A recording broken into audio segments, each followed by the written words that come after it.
almost every day my kids come home with homework or a test or something, and I look at it and think, I wonder what they're learning. Inside of that, I think that sometimes I wonder what our kids are bringing into school with them. What are the things that they feel tested on at home? Is it having a clean room, or having taken a shower the day before? Or is it that we have relationships that we're constantly testing or gauging that? Dr. Kathy has this idea that what we test our kids on is what they think is valuable. That can maybe put some of us in a dark place because of the way that we maybe talk to our kids or hold the standard or the bar for our kids as they're living in our house. But today on the Celebrate Kids podcast, in this daily segment, Facing the Dark, Dr. Kathy has some great insights to give us some courage and confidence, maybe to adjust some behaviors or to step more confidently into behaviors that drive our family actually to deeper relationships. So let's turn now to Dr. Kathy Cook. Don't be afraid of the dark. Be careful with stars. Not every light is gonna guide you, baby. Not every light is gonna guide you. So Dr. Kathy, education in the 21st century is really obsessed with assessing children, right? I mean, attempting to measure every aspect of their intelligence and their learning and their growth is really of paramount importance to say that we are educating kids. Yet we are not, according to Isabel Howell, measuring what matters. And she says what matters is relationships. She says, quote, there's a disconnect between what we know is really critical and then what we're paying attention to, end quote. Elizabel Howell is the executive director of the Stanford Accelerator for Learning and the author of a new book about the essential role of relationships in healthy development. She goes on to say, quote, certainly in our schools, we're paying attention to a lot of testing and cognitive measures, but nobody really knows where our kids are with regard to relationships, end quote. 80% of our babies, she notes, that were born at the onset of the pandemic did not have a strong emotional connection with their mothers.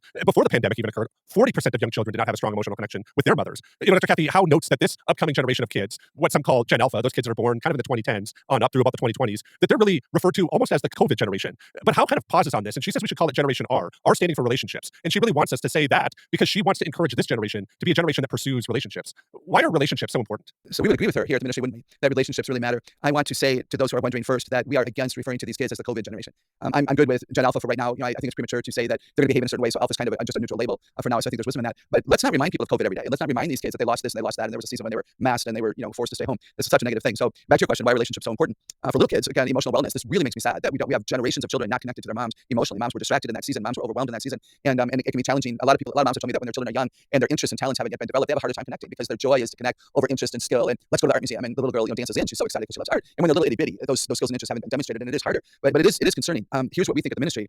Belonging impacts identity. Identity is key, right? Who am I is the question of the day. Identity is key. And in our model of understanding, identity affects belonging and belonging affects identity. We become like the people we hang out with. So relationships matter because they do influence us. The scripture teaches us that iron sharpens iron. Wayne, I'm a different person ever since you and I have connected because you have such respect for you. I would hope that I'm affecting you. And I think I've even affected, Nancy and the kids because that's what happens. That's why God created us for community. We become better when we relate. And the other thing about relationships is that they feed purpose. In the model that we teach at the ministry, we have identity, belonging, and purpose. And so who we hang with, who we serve, helps us discover why we're alive. So without relationships, without life-giving camaraderie, and without the joy that happens in community, children may not know why me. I don't matter. I'm just taking up space. But when they have relationships and friendship, and they're the picture of the game, and they're the one that gets to shake the dice, in the board game, then that's silly, but that's value for a 3, 4, 5, 6-year-old little kid. So relationships matter. Yeah, I think that we might look at it like it's silly, Dr. Kathy, but I appreciate you even saying that because there's little things, even in, I would say, kind of my marriage or even like our friendship, where it's important. It's important to be acknowledged. It's important to say please and thank you to those people, right? Like there's some of those things that just kind of feel like we should acknowledge that we relate to each other in a way that's healthy. And I know that a lot of people have different ways of maybe gauging relationships. And for me, I think sometimes we kind of base it on affinity, kind of that idea of being chosen, right? I mean, even as a dad, I want to be chosen by my kid when I walk in the door, that they run to me rather than to mom. That shows me that I have a better relationship. Not that there's a competition, but it's always a competition, right? But how should we define relationships with our kids? What should be some of those benchmarks that we look for to know, okay, we have a good relationship? Or maybe even like, maybe I need to work on that relationship with my child. Oh, it's so interesting. I'm going to come back to something. So the researcher here hints that we're not measuring relationships. Obviously we have to measure math and reading. I want to say that when you test something, the children know it's important. So an advantage of testing relationships would be that it's a subtle way of saying to the kids, oh, relationships matter. Why when you teach, like I taught second graders and then I taught at the university, and I never gave quizzes or tests, but they would still ask, hey, Dr. Cook, is this important? And little children will say, will this be on the test? 9th, 10th, 11th, and 12th graders, when the teacher's teaching something, they'll raise their hand and say, excuse me, will this be on the test? And they want to know, does this matter? So when we assess relationships, if you will, it's a way of saying to everybody in that community, relationships matter. We care about your heart. We care about how it works with others. And so I'm not advocating that we come up with a true-false test, but I am advocating, as we look at this issue, that we observe carefully to see who are the loners and why are they loners?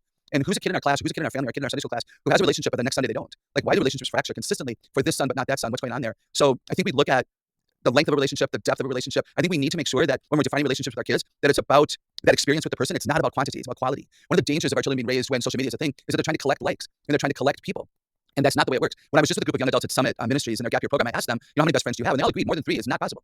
We don't have enough emotional energy to spend that kind of a quality interaction with more than 3 people. It would mean that we wouldn't have any outliers, any people who are friends with, but they're not that significant to us. So let's teach that. Let's teach that interest matters. Most of our deep relationships are with people who we have similar values with and similar interests in. So let's teach our children, what do you value and why? Like, have you passed on your values? Just because they live with you, they don't necessarily know what you value.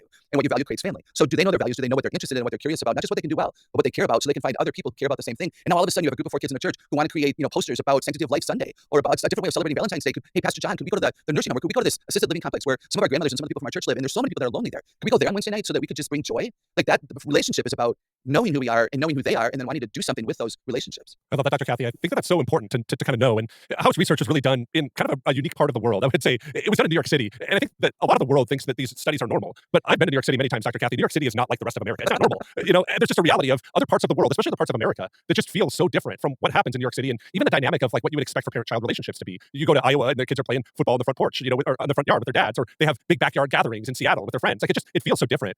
But I would say this, that there is this mood right now, I think, in kind of culture that we don't have strong relationships. I think we kind of assume that that's just kind of the dynamic. Even in my community, in a small community inside of rural Minnesota, there is this mood in our community that we don't have great relationships with our kids. What encouragement are you seeing, though, that might critique this mood that we have inside of the world? Or is this study right on? Is this study saying what you're seeing? Are you encouraged? Are you pessimistic with how we're relating to our kids and our culture? Probably a little bit of both. I am concerned about how many parents are overwhelmed and distracted and even scared. Parenting out of fear is not biblical, and it's not a healthy way to interact with culture or your own kids. So I think the distraction of our culture, how loud it is, that there's always screens everywhere. I choose restaurants without screens. When I go out with a friend for lunch or dinner, I choose to go to a restaurant that doesn't have screens on all the walls. And I'm a sports fan of certain teams, and so I get it. There's all kinds of different people. But if I want to have a conversation with a son and or daughter, I'm not going to be at a restaurant that has screens all over the walls with them facing the screen so they can keep an eye on the score of a game. I want their eyes on me. So I think I am concerned by distraction. The phone has become a priority. There are way too many young adults and teenagers who have said to me, I am insignificant in my own home. And Wayne, that's just not right. It's like I can feel the sadness oozing from them. And if I have the opportunity to ask them to elaborate, they often say things like, we all go to our own rooms.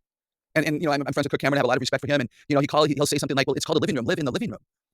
Like, be together there in your home and teach children how to agree to disagree and how to compromise and how to give grace and how to have an other-centered conversation that isn't all about you. So I don't think we're teaching what is really valuable because we assume they're just going to pick up on it. Back in the old days, we probably caught up on it, right? When you and I weren't taught about friendship, we picked up on it because there were healthy friendships modeled before us, and we were probably quickly corrected when we didn't act appropriately in relationships. Sadly, I'm not sure that that's happening as often in our homes. And I'm not, again, I get it. This is real, but this is why we face the dark. Let's come into the light and get better at this. I love what Dr. Kathy was talking about today. It actually reminded me of a passage that comes out of 2 Corinthians chapter 2. I'll begin reading at verse 5. If anyone has caused grief, he has not so much grieved me as he has grieved all of you to some extent. Not to put it too severely. The punishment inflicted on him by the majority is sufficient. Now instead you ought to forgive and comfort him, so that he will not be overwhelmed by the excessive sorrow. So I urge you therefore to reaffirm your love for him. Another reason I wrote you was to see if you would stand the test and be obedient in everything. Anyone you forgive, I also forgive. And what I have forgiven, if there was anything to forgive, I have forgiven in the sight of Christ and for you, in order that Satan might not outwit us, for we are not unaware of his schemes.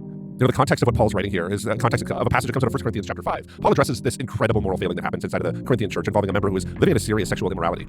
But Paul instructs the church to discipline that individual by really removing him from fellowship so that he might come to repentance rather than remain in the sin. Later in 2 Corinthians 2 verse 5, the passage we just read, Paul follows up encouraging the believers to really forgive and comfort the same individual. This person had apparently repented. Paul urges them to not let the discipline go so far that the man is really crushed by excessive sorrow. They were really to reaffirm their love and restore him fully, highlighting that the ultimate goal of discipline really is redemption in relationship rather than punishment. I think this is a really helpful passage because I think it gives us maybe some concepts that we can build into our family. I love the idea of having this heart check. There's different conflicts that happen inside of Scripture, things that happen between Paul and Barnabas, or Philemon, the Corinthian church. They're all great examples of assessing where things are relationally. They took the time to reflect and engage things. It's important for us as a family to do that as well. Ask, really, are there any hurts that I've overlooked, or are there second chances that are needed when we kind of look at different conflicts that we have in our family? But we can also then create a redemptive culture in our family. Each of the stories that I mentioned just a few seconds ago really underscore that relationships can be salvaged, even after serious conflict or failure. As parents, we do have a pivotal role in believing in our children, speaking life into them and giving them encouragement and courage to try again.